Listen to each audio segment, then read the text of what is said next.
You are listening to I Am Refocused Radio with your host, Shamaya Reed. This show is designed to inspire you to live your purpose and regain your focus. And now, here's your host, Shamaya Reed. Hey, welcome to I Am Refocused Radio. We are here once again. Today, man, we have a true honor talking to our guest. Today, we have Marc Paisant, and he is the one that's going to help us today in today's interview. We're going to talk about his amazing podcast, Relatively Normal, but he's also going to be talking about a very important topic, mental health and mental health awareness. When we talk to him, I hope you listen and share this with someone that you know may need this. So first and foremost, Marc, I just want to welcome you to the show today. So how you doing today, man? Thank you, sir. I appreciate it. My pleasure being a part of the show. Really looking forward to the conversation. So, man, you were a college athlete, and today's topic, we're going to dive into how physical fitness can help with mental health. Tell the audience a little bit about yourself and the college days of being an athlete, man. Yeah, I was a college athlete. I was a soccer player at Clemson back from 97 to 2000 and played soccer for all of my life as a kid, teenager, was recruited. My brother and I were both recruited pretty heavily in the Southeast to play soccer, South Carolina, Clemson, my brother, Georgia State, all the Georgia schools, and played basketball also. But one thing that they don't tell a lot of athletes, especially college athletes, is like once the game is over, you're in charge of your physical fitness. So I kind of forgot about that in my 20s and, kind of did a little bit of what every 20-something-year-old does, a little bit too much drinking, partying, hanging out late at night. And I ballooned. I was at about 200 in my playing days, and I ballooned up to be about 321 at my heaviest. Man, so you look nothing like that right now. So what was that process like when you say, you know what, all right, I'm going to get back to my old days and reclaim this? Yeah. So, and that's a great way of putting it, but it was a long process, and a process that I learned a lot about myself and learned a lot about the stuff I talk about now on my show, because, I got to a point where I was fed up with the way I looked and the way I felt. And I mean, just every time you got up, back was hurting. I was too young to have knee issues and back issues, and I had chronic ankle and foot pain. And every doctor I went to was like, hey, we can give you this medicine, but you got to lose some weight if you want your ankles to feel better, if you want your knees to feel better, if you want your back to feel better. And I got to a point where I was just like, I don't think it's ever going to happen. Like, I was pretty depressed. I was pretty down on myself, had some, suicidal ideations and all that stuff. And with the help of my wife, and we kind of got a plan together, and this was just the physical part. And I ended up losing about 75 pounds in 9 months by just running, going to the gym, and changing my diet. There was no diet pills. There was nothing like that. But I ended up breaking my foot on a run one day. And for someone who has those depressive tendencies, I thought that was the end of the world.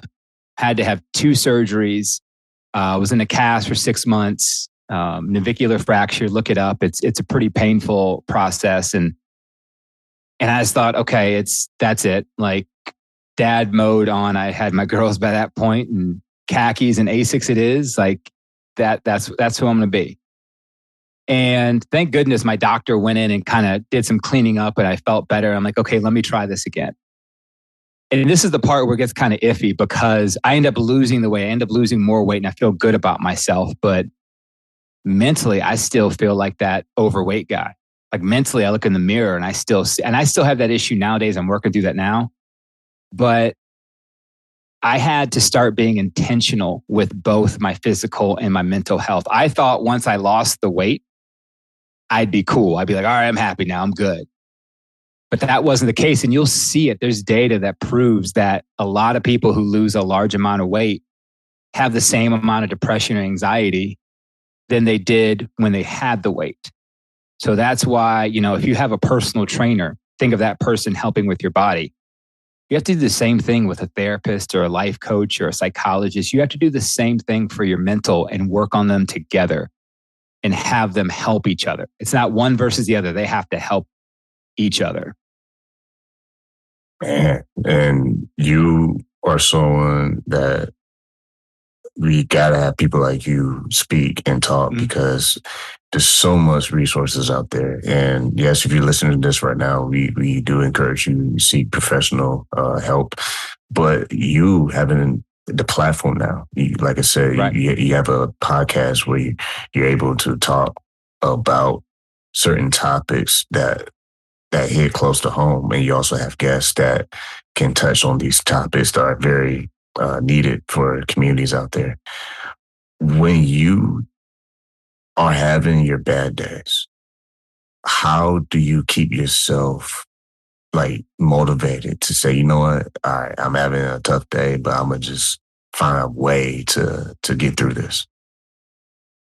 So it's that's a process in itself. And when I was in my 20s and I knew, and I first started my therapy journey, which I talk about on my show, I would just bet on time. Like I knew, and this sounds probably bad saying it out loud, but I knew within 2 weeks I'd be better. Like when I was really depressed, like I just waited it out.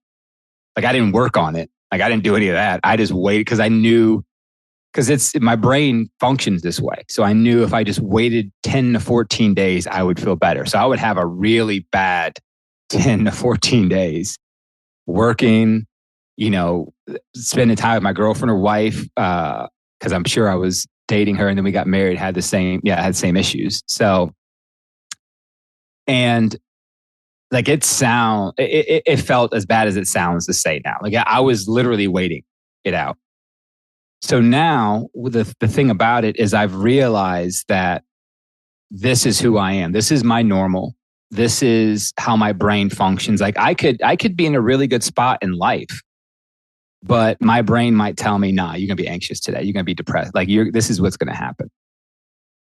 But what I've done is I've validated my feelings, which I didn't in the past. Like in the past, in Black men, we're so used to doing this. Like we're so used to be feeling bad, but telling ourselves we shouldn't feel bad. Like, what do you have to feel bad about? Like, pick yourself up, be a man. And that's such a dangerous way to talk to yourself, because you would never, like if I had my brother or a friend or another Black male come to me and tell he felt bad, like if I told him to man up and, and hey, why are you feeling like this? And I totally invalidated his feelings and our friendship. Like I'd be a terrible friend. So I was being a terrible friend to myself. So what I do now is on the darkest of days, which I haven't had a lot lately, I've been doing pretty well, is I'll tell myself it's okay that I feel this way. It's fine that I feel it. I might write it down. I feel this way right now. And I had a friend tell me that one of the most poetic and powerful things, once you write it down, you put it out in the universe. So you don't have to carry it all. Everyone can carry it for you. And so I've developed those coping mechanisms instead of just like, hey, all right, today's Monday. All right, next Friday, I'll be good. Like that's literally how I did it. And I don't do that anymore. I have coping mechanisms. I make sure I exercise. If I feel really down, I'll go for a run. I'll go to the gym. I'll make sure I do some push-ups or sit-ups, get that energy going, get that blood. If it's the summer and I feel really bad, like I literally will, and I don't tell people to do this, but I'll put on like an all black shirt and go for a run in the Georgia heat and just sweat that out until I'm exhausted.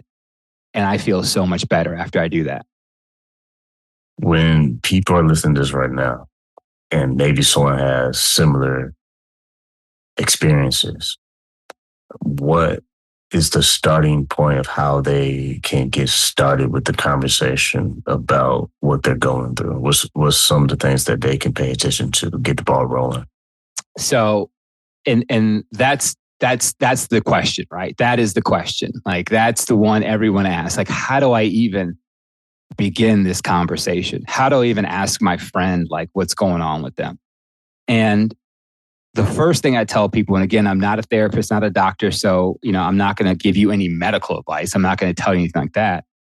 But what I will give you advice on is, as a friend, is that first and foremost, you have to be nice to yourself. Like that's the first thing you have to do. Before you say a word, before you decide to tell somebody how you're feeling, like you can't beat yourself up anymore. Like that's such a hard thing to not do. But then the second part is, I'm going to tell you right now, whether you believe me or not, you're not alone. Like you're not going through this by yourself. Because one of the things that it's really unfortunate about depression and anxiety is that they're such selfish diseases. They're selfish in a way where you think you're the only one going through this at that moment ever in life, ever in the world. You feel like you're the only one being rained on. There's only one rain cloud. It's above you. The whole world is happy. And you're the one that's, getting rained on right now. And that's the hardest thing to overcome.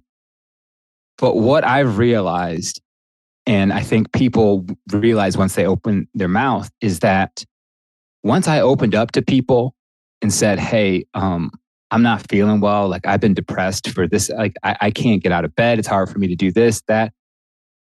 Like people will listen to you. And then they'll tell their stories. And you're like, oh, you felt that way too? It's like, yeah. And it's like, you talk to another person. Oh, I've been anxious. And it's like, okay, all right. Well, no one got mad at me. No one said I was stupid. No one said I was dumb. And it starts that conversation. Now, on the flip side of that, which might be the hardest side, is that I tell people all the time is that people are always telling you that they're not feeling well. Men particularly do it a certain way, and we don't always catch up on it. Like we'll come into a group of guys or come to our apartment, we'll have roommates or whatever, go talk to our friend and say, man, today was rough. I just need a drink. And it's like, that right there is a sign for you to say, let me pause. Hey, what's up? Like, what's going on? Tell me about today. But what we do instead is like, all right, let's go. I got the keys. We're going out. We're heading out. It's like, you're going to blow off some steam, but nothing's going to be talked about. So as men, and I don't want to talk for women, of course, but for men, we need to be more alert to those signs because we can help each other out more than we do. But we just have to be more alert to those signs. And when it comes to noticing those signs, how have you been able to, not how have you been able to, how often have you been working on your mental health? And is it like throughout the day? Is it like you just pick a day in the week? Okay, this is my day to focus on this. Like, how do you structure that for yourself? So right now I work out at the gym or go for a run every day. I work on my mental health every day. Like I can't take a day off. I mean, I can take a day off, but I choose not to take a day off. And I'm not telling everybody to do that, but that's how I gain control over this. That's how, like, if you want, there's people out there who are, I don't know if everybody knows the writer, James Patterson. I don't read his books, but I was able to read what he said about writing because he's written hundreds of books. Like he writes the alphabet books and all that stuff. And he has like one come out, like it's crazy. But he says the advice he gives to writers is, listen, this is my job. I sit down, I have an office, I write every day for 8 hours. Like this is my job. Like I don't pick and choose when I'm going to do it. Like this is what I do for a living. And that's how I look at mental health. It's like, I don't want to just pick and choose when I do it. Like, okay, today I want to feel good. Tomorrow, whatever. That's not me anymore. From the moment I wake up throughout my day, I have check-ins.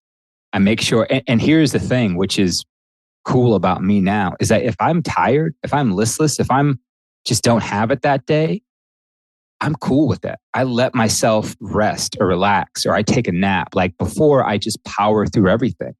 But mentally, if I'm drained, I will tell you, mentally, I'm drained. And the days I don't do that, of all people, my wife notices. And she's like, what's going on? Like, what happened? Like, I can tell something's wrong. Why don't you go take a rest? Why don't you go upstairs and just lay down? Why don't you go to the gym? Why don't you go for a run? she's in tune to how I am now because I open up to her and I let her know exactly how I feel. But it's an everyday thing. It's an everyday thing, and I'm intentional about it. And people who don't understand this, what are some ways we can better educate people?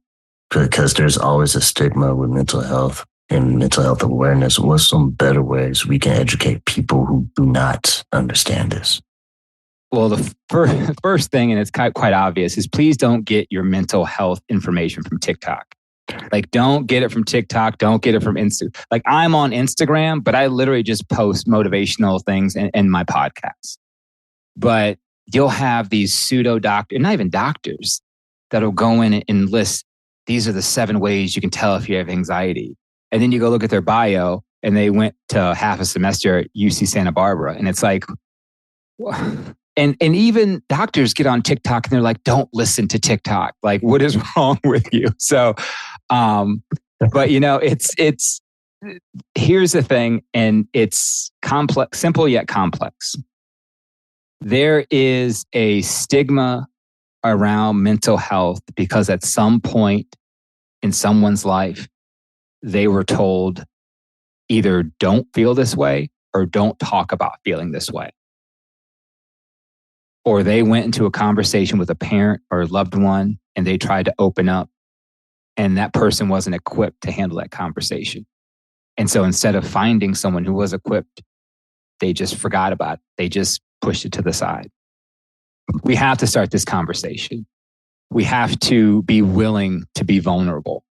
And that's exactly why I started my show. Like, I don't care that people know I'm depressed. I don't care that people know I'm on ADHD medication. I don't care that people know that I've been on anxiety meds. I've been in therapy most of my adult life, that I've been in bad therapy sometimes. I don't care that people know these things about me, because if they see this quote unquote strong, tall, black man talk about this stuff, then maybe the next black man will talk about it, and maybe his girlfriend will talk about it, and then maybe her mother will talk about it, and then it goes on and on. And before you know it, everyone's cool. Like, here's the thing: if I bruise my knee right now and I have to go to the hospital, I'm snapping it, put it on Instagram. Hey guys, bruised my knee, I'm okay. Like, everybody's like, oh, sorry, I heard about it. But it's cool. No one that's a physical ailment.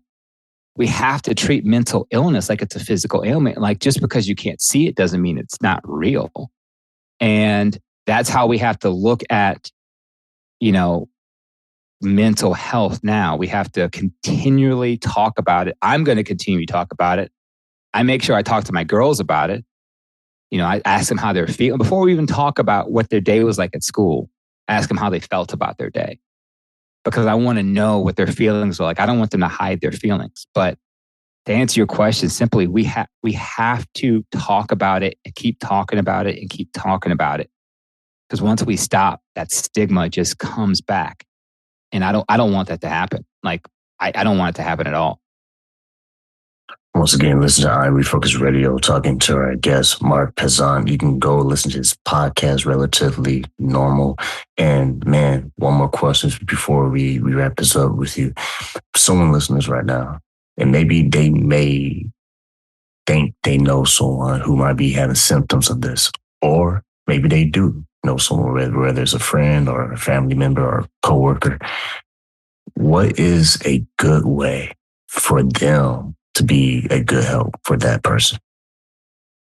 I'm on Twitter and not that much. I mean, I'm not like, I don't have a huge following or anything like that, but every now and again, I'll post something about mental health or how I'm feeling. And I have these friends, just absolutely wonderful friends, who, when I text something or when I tweet something, and I think it was about a year or two ago, I had tweeted some Mac Miller lyrics, and like, they were, if anybody listens to Mac Miller or listens to his music, it's really deep and soulful, and really, he suffered through depression, anxiety too.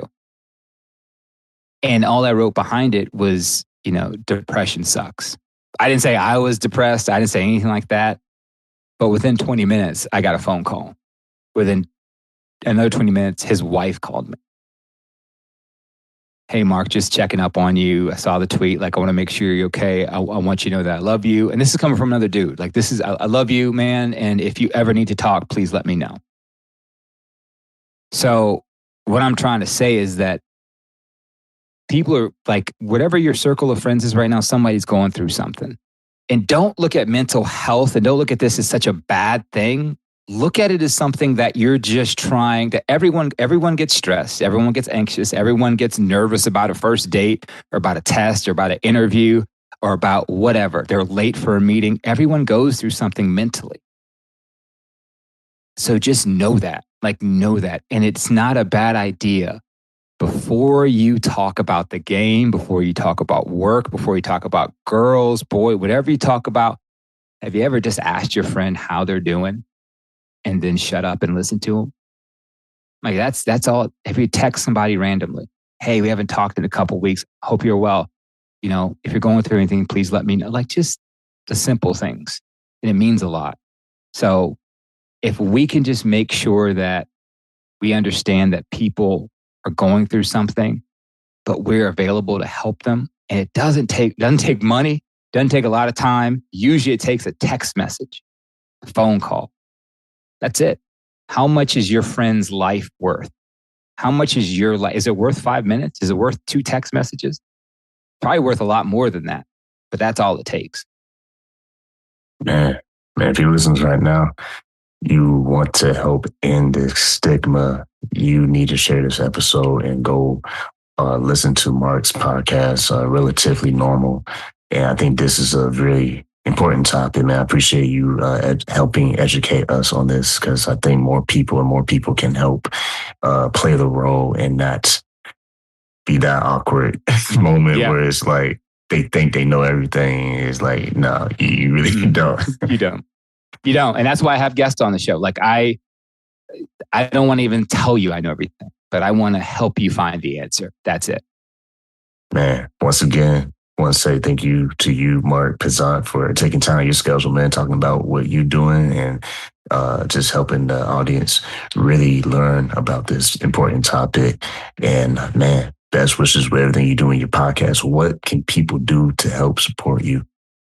You can always just go to the IG page, Relatively Normal Pod. You can go to anchor.fm, become a paid subscriber for as little as 99 cents a month. Or you can just subscribe and just listen and share my show. I've never been out to do this to make money. I really want to make sure that there's a safe space for people to talk and listen to mental health. So that's pretty much it. Facebook page, same thing, Relatively Normal. And if you want to, follow my fitness journey, you can go to IG at Paisant_fitness and just follow my journey. And I do motivational posts and I just want people to live their best lives. That's it. Well, there you go, man. We've been talking to Marc Paisant here on Untitled Radio, man. I want to say thank you, sir, for taking time out of your schedule to talk to us today, man. No problem. You take care of yourself.